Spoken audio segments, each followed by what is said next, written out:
everybody, and welcome to the FFL Solidity team call. My name is Marisa Maggio, and thank you all for being on with us today. So we do have a very special guest on with us, and I know that there's going to be some people kind of trickling in, so to say, which is fine. But however, thanks for tuning in. We do have a special guest and somebody who I've had the opportunity to meet and kind of face to face and get to know a little bit about her. So we have Miss Elaine on with us today, and not to steal her shine, but just to give a little bit of background of who you're listening to here today. Elaine's group is helping over 1,000 families each and every month, which is amazing. And Elaine's best personal production month is helping over 57 families. So if you're thinking and asking yourself, am I listening to the right person, whether it's about personal production or growth and building, you have the best of both worlds going on. So Elaine, thanks so much for being on with us today. And how are you doing? I'm doing really good. Thank you for having me on. I really appreciate it. Awesome. Well, we don't take it lightly. So just to kind of jump into things, tell us a little bit about yourself, Elaine, where you're from, who you are, and kind of what got you into Family First Life and what you were doing before. Oh yeah, so I am in Southern California. So I tell everyone I live in the ugly part of California, Southern California, not the pretty part in the desert. So we're not near the beach. So we're in the high desert. I'm from the area that Paul lives in. So if you guys have ever come to visit Paul, that's where I live. So I got started in the business. It's funny. I was always a stay-at-home mom. My husband always worked. I was always home with the kids. Like I was the mom that volunteered at the schools, was at every little thing possible to be at. And then my husband started life insurance. He actually got licensed through FFL. He ended up getting hurt at his full-time job. And they took him off of work. And so our income drastically changed. He couldn't have any additional income coming in. They were going to do like surgeries on him. So our income went from what we were comfortable living with and plus extra money we were making from him helping families with life insurance to like 2/3 of it. So we had kids, we had 2 young kids, we had bills, and we were just kind of like, I don't know what we're going to do. I happened to meet Trey Honeycutt at one of, I happened to meet him at the office or something. I tell everyone I am so grateful for the timing. It was literally God's timing. Trey reached out to me and asked me like, hey, I'm looking for someone to work for me to do my contracting. And I was just kind of like, I was like, really? And he was like, yeah, you can work from home. Like, I know you have kids, like you can take your kids to school. And if you need to do things at the kids' school, like I'll work with your schedule. And I was like, that was amazing because I didn't want to just like leave my kids for 40 hours a week because I was always home with them. So we ended up doing that. I started working for him part-time. It slowly transitioned to full-time. We were doing okay, but we were still living off of credit cards. So it was ridiculous. Like I tell everyone, like we were the family that I was going to the grocery store, paying the minimum payment on my credit card so I can go buy food. And then Trey was just like, I was like, yeah, I think I'm going to have to figure something else to do on the side. And he was like, get licensed and I was just like, no way. Cause I'm pretty quiet. I'm shy. I'm friendly. I'll say hi, but I'm not really the person that goes out of my way to go have a conversation with someone new. So I was like, I don't think I can go to someone's house. And back then, that wasn't the end of 2018. So it was in like October of 2018. We were doing all in home. So I was like, unsure. I was just like, I don't think I can go to someone's house. And he's like, just get licensed, see if you like it. I'll help you with your first leads. And if you hate it, like, then don't worry about it. Like, so I ended up getting licensed. I took forever. I started the course like in July.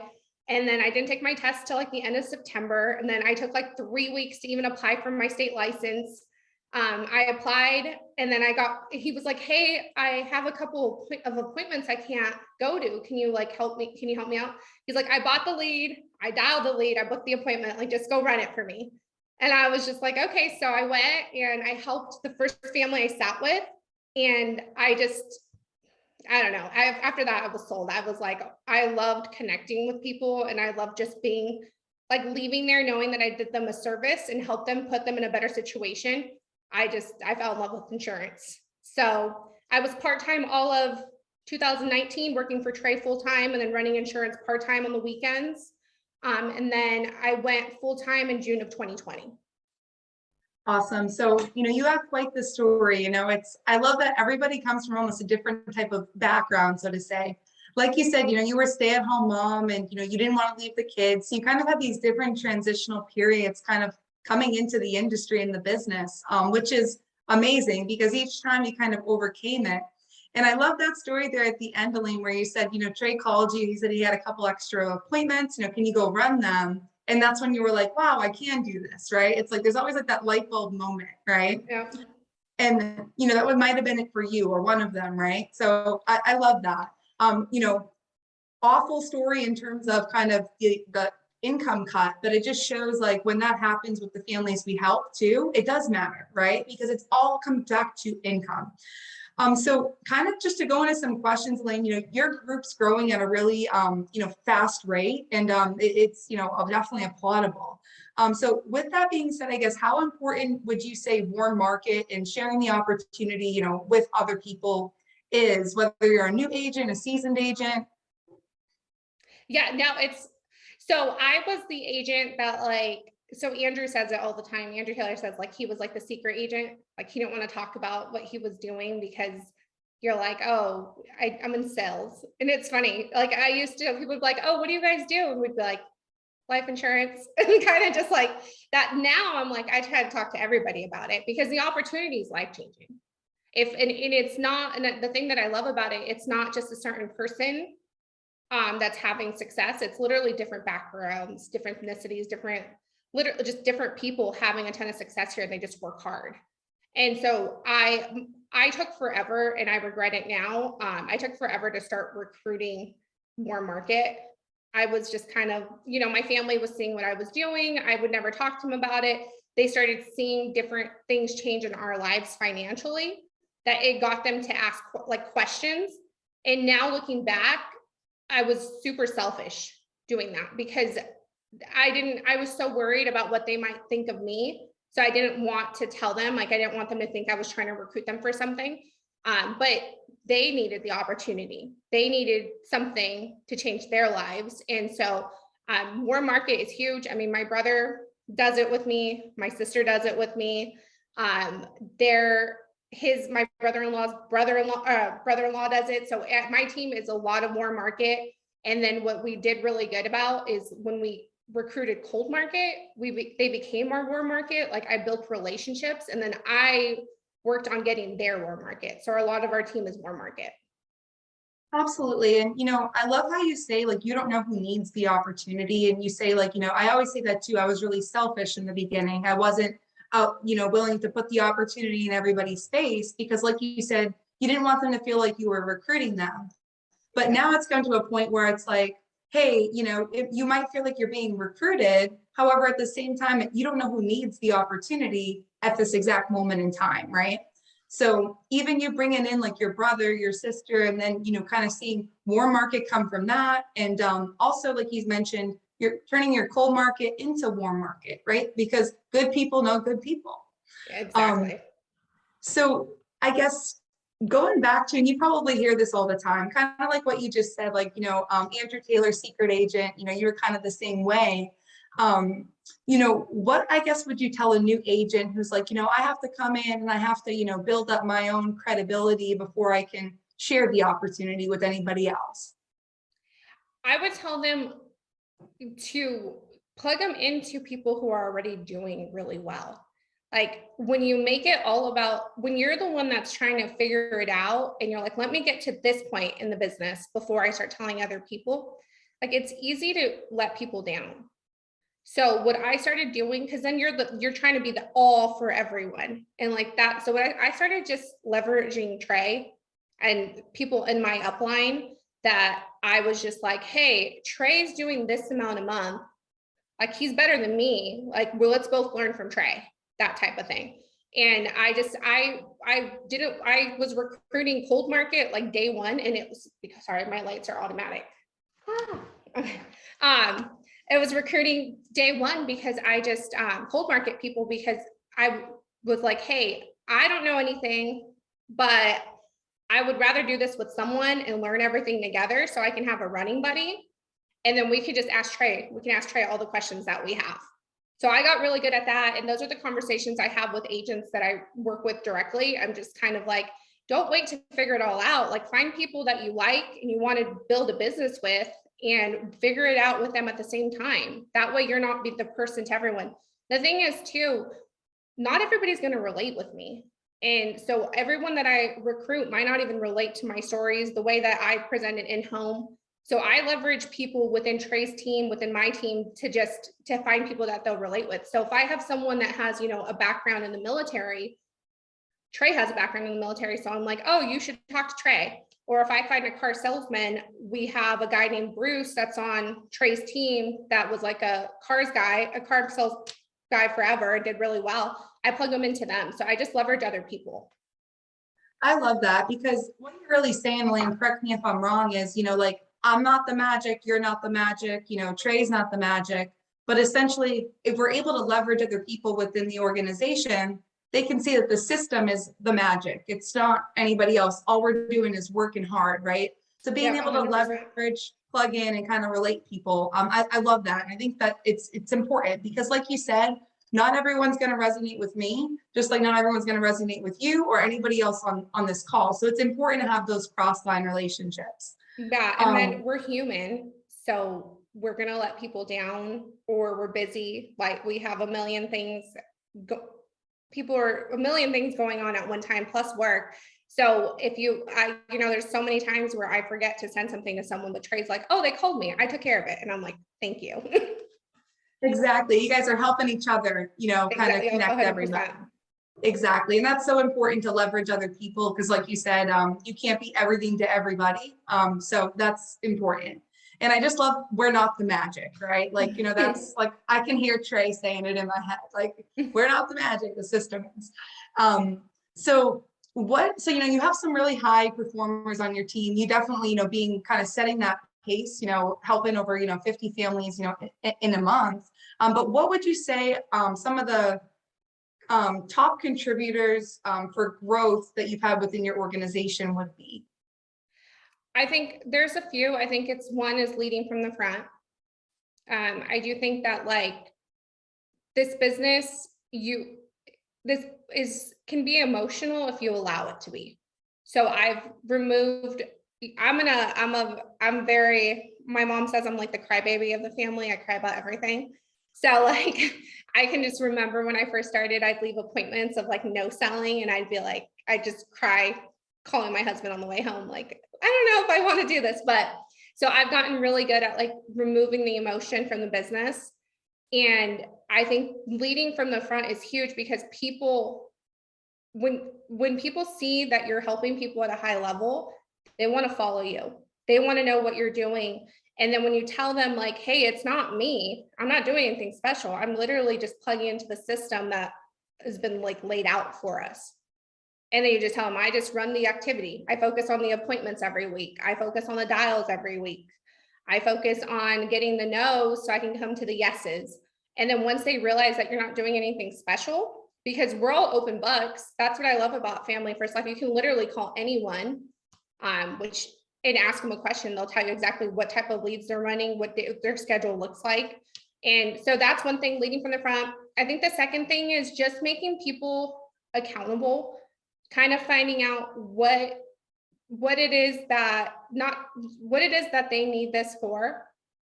I feel like in the beginning, it was more so I was just trying to get as many people in as possible, and people would fall through the cracks. Now I really try to focus on spending time with people, and really try to focus on getting to know them and why they need this opportunity. Like, what is it that they're trying to change in their life? Who are they trying to help? How many families do they want to protect a month? And then just really, now with Zoom, I mean, that's huge. That's been a huge, huge part of our growth, is the fact that we have a Zoom room that people can plug into and dial from. And we have half our agency does virtual, and then like the other half does in home. So it's really neat for people that are going through the licensing part or the contracting part while they're waiting, to be able to plug into Zoom and see people closing appointments over like the phone or over Zoom. I love that. And, you talked about in the beginning there, Elaine, like removing the emotion from it, right? And that can pretty much be tied to anything in this business, right? Whether it's dials, it's in-home, it's, working and dealing with other people, right? Your client, it could be anything, right? Yeah. But when you can remove that emotion and you can just say, this is what the job is, like the job's to go to the office and book 16 appointments. The job is to make sure I remember that these are families and not pieces of paper. Whatever it is that you almost need to be reminded of to take yourself out of that emotional state, like bring yourself there. You also brought up leading from the front. I think that's really important. I try to live by that, helping as many families as I can each and every month, and just making sure that I'm always showing up too, right? It's like, Elaine, if you tell your team to get on a call at, 3:00 in every week and you never get on it, it's like, they're probably gonna be like, why do I have to get on it? Like, you're not on it, like, right? Yeah, that's So 100% true. yeah, so it's almost like leading from the front can be so many different things. And then accountability. I love how you said that. You were like, before I feel like I was just kind of hiring people to hire, right? Like not really worried exactly about what they want or need from this opportunity. And I can definitely relate to that versus saying like, hey, what are your actual goals? Like, why did you come into the industry? Like, what do you need to make? What do you want to make? And, what are you willing to change, or give up to get there, right? And having that conversation can really help out in terms of knowing what the agent wants and needs, but also making sure that you're guiding them in the right direction versus, because there's a difference between the agent who wants to help 15 families a month and the agent that wants to help 50 families a month. And whatever they want, we want them to get it, right? So like you said, getting to know them is huge. So it's funny that you said that because I remember I had like 3 agents that every month they would just consistently help 15 to 20 families a month. And I remember, I think I called Paul, and because, Paul, I was like, Paul, sorry, my lights. Okay. So, I told Paul, like, how do I get them to write more? Like, how do I get them to, I just want them to protect more families. Like, I know how huge of a difference in income that's going to make for them, and how that's going to allow them to invest into their business and grow their business. Like, how do I get that? And he was just like, have you actually called them to see like if they want to protect that many families, or see if they're happy with the amount of families they're protecting and that's a good amount of money that they're making? And I was like, no, I actually haven't. So I called them, and yeah, 4 of them were like, 4 out of the 5 were literally like, no, we're good. Like, we do this part-time. Like, I love what I'm doing. I'm not really, I don't, I'm good where I'm at. If I ever want to write more, I'll let you know. And it was, one of them was just like, yeah, I want to write more. So that was my thing. Like, when I started making it about people, like, that's when I saw a huge amount of growth. Like, I stopped focusing on like the numbers. I stopped focusing on where am I on the leaderboard. I stopped focusing on like, where's our team? Oh no, our team went backwards. When I started just focusing on helping people, not just clients, but agents, like, that's where I started seeing like growth. I stopped making it about me. I started making it about other people. And I feel like that's where a lot of people see growth, right? Is when they stop making it about themselves and they start making it about their team, other people, like you said, kind of really connecting and building that premise. And it's funny that you told me that you called Paul and you said that, because there was a time I also called Paul with the same exact question, and he told me the same exact thing, which I'm not surprised by, right? Yeah. And it was a similar conversation. It was, we're happy where we're at, or, like you said, but I finally realized, okay, hey, I have to know exactly what the goals are to be able to help people get there. So I love that you brought that up and you kind of honed in on that a lot. Next question for you, Elaine, would be, we talk about like the system, right? And I remember at my previous company, I would be like so irritated, and I would be like, what, like the system? Like when I first got, what's the system? Like, what does that even mean, right? And so I guess for you and your team, when you're talking about the system, so to say, like, what does it mean to be plugged in and following the system?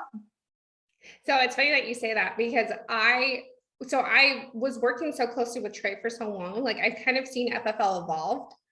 And back in 2018, 2019, I feel like there was like zero system. It was just kind of like, oh yeah, here's some leads, call them, book appointments.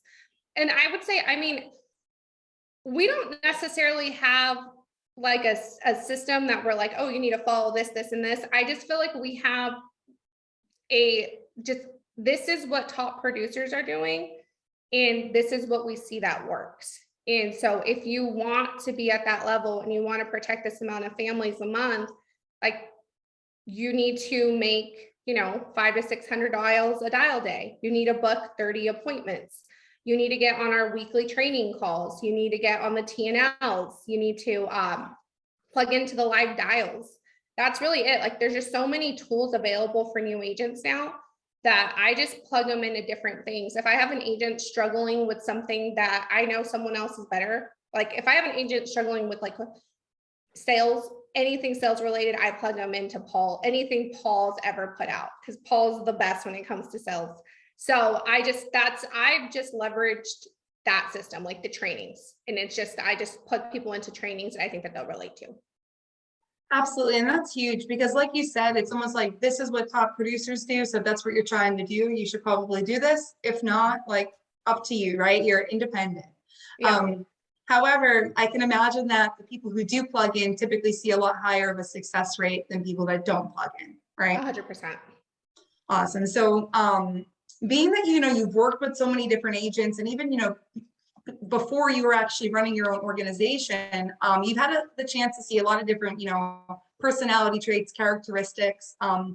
What are some characteristics that you see within your group for like top performing agents and or managers, would you say? Hardworking. I would say that's probably the biggest one. I think selfless would be another one. I feel like a lot of the people that are doing really well, they want to give back. And I think honestly, like when people, I mean, when you focus on other people and not yourself, I feel like that's like, I think that's what makes people want to work with you when you're like that, when they know that they can count on you and you're not just looking for an override on them.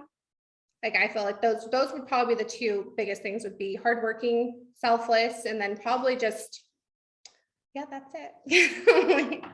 I hear you. And almost like, you know, if you call that person and you need like you need some help with the training or something, like that person's, they're not hesitant. They can help you. They're going to go ahead and help you out, right? Like stuff like that in terms of accountability.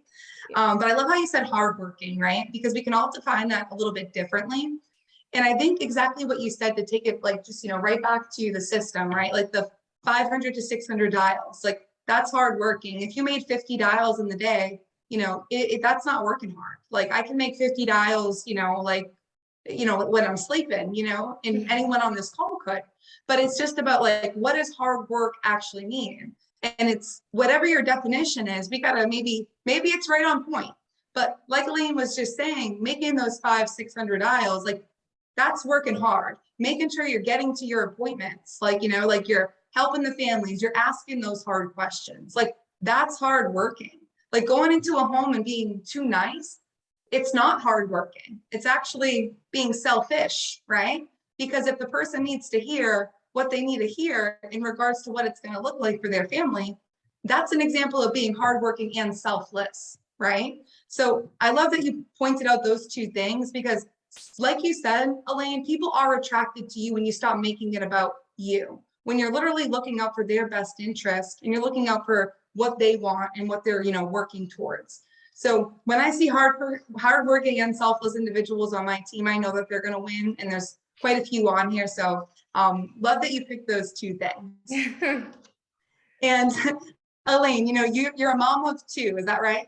Yes. And how old are your kids, if you don't mind me asking? So I have a 12-year-old girl who thinks she's like 16. And then I have he'll be 9 in June. Yeah, so at the end of June. So 12 Awesome. and a 9-year-old. It's so you have a full grown teenager and then a preteen. Yeah, well, he's still, I tell my husband all the time, like, thank God for him, because he's still a baby. Like he likes to cuddle still. She's just like, no, thanks. So, yeah, she's like, I'm an adult. I love it. Yeah. So, you know, being a mom, you know, a wife, a business owner, and just kind of having a lot of the, you know, different moving pieces. What might you give as a piece of advice to another, you know, mom or dad out there in terms of, you know, family and business? So my family is important to me. Like that's what I do this for. So my family, my husband, my kids, I mean, they're the reason why I think I work so hard. So what I would say, one is to have a conversation with your spouse and even your kids, and just let them know like what you're trying to do. And kids are so smart and they like understand. Like I think a lot of we don't give kids credit. Like I was like, oh, I don't need to tell my kids anything. And then my daughter would be like, why are they always gone all the time now? And I'm like, oh. So my husband and I are like, all right, we need to talk to them. And we just had a conversation and we just said, hey, this is what we want. So we got to sacrifice short term, because long term, it's the opportunity with integrity, the opportunity with just family first life is going to change our legacy and your guys' life too. And I just tell everyone, just when you're working, really set your schedule up where you're scheduling. I learned that from Paul. I never was a scheduled person. I kind of was like, oh, I'm going to start dialing and stuff would happen with the kids, but I'm very, very to the point. Like I schedule everything. Like I put everything in my calendar. If the kids have a doctor's appointment, if the kids have a game, if the kids have whatever it is, just so that way, when I know that I have this time block of work, whether it's 4 hours and I go do something and then I come back to work another 4 hours, I'm focusing on the work, and they know I'm focusing on that. And then when I'm with my kids, I'm not thinking about like, oh, I could have worked harder, but I'm focusing on spending time with them, and it's like quality time. So that's one thing I would say is have a conversation, let them know this is a short-term sacrifice for something that's going to benefit and change your guys' family's life if you work hard long-term. And then also just really work on your schedule and schedule out the time that, and I know obviously things come up, like, my kid the other day, he like fell and I was like, oh man, I gotta stop dialing and go take him to urgent care. So, but I know things come up, but just be really intentional about trying to stay on your schedule. So that way, when you're working, you're focusing on working, you're putting in 110%. And then when you're with your family, you're not like, oh, I should be dialing more. Absolutely. You don't have like that guilt, so to say. I was like, Exactly. hey, on either side, right? So I love that. Like you said, have a conversation. Kids are a lot smarter than you think. I learned that in homes all the time. I'm like, oh, they're like, hey, so having a conversation, and then also the schedule, like you said, you're being really intentional with the time that you're scheduling. When you're working, you're working. When you're with when you're with your family, you're with your family, right? So you don't have to worry about, hey, I should have done this earlier, because you scheduled it out. So I love that. And I think that sometimes it can be almost overcomplicated, but it doesn't have to be, right? If you're able to kind of schedule as a family, essentially, right? All right, so awesome. And then I guess, Elaine, the last thing I would wrap up with are, what are your goals, whether that's personal or business, to close out, the year of 2022? I'm hoping I'll be hopefully talking to integrity by the end of the year. Girl, we don't hope over here. Yeah, we're gonna, be in the works of talking to integrity by the end of the year. Really just help as many people as possible, whether it's agents or clients, and just help them get to where they want to go and help them reach their goals. Awesome. Well, no doubt in my mind that they have an incredible leader in front of them. Elaine, I appreciate everything you've done for me, for the team, and just your friendship and business partnership. So thank you so much for being on with us today. It doesn't go unnoticed. I appreciate you. Awesome. Bye.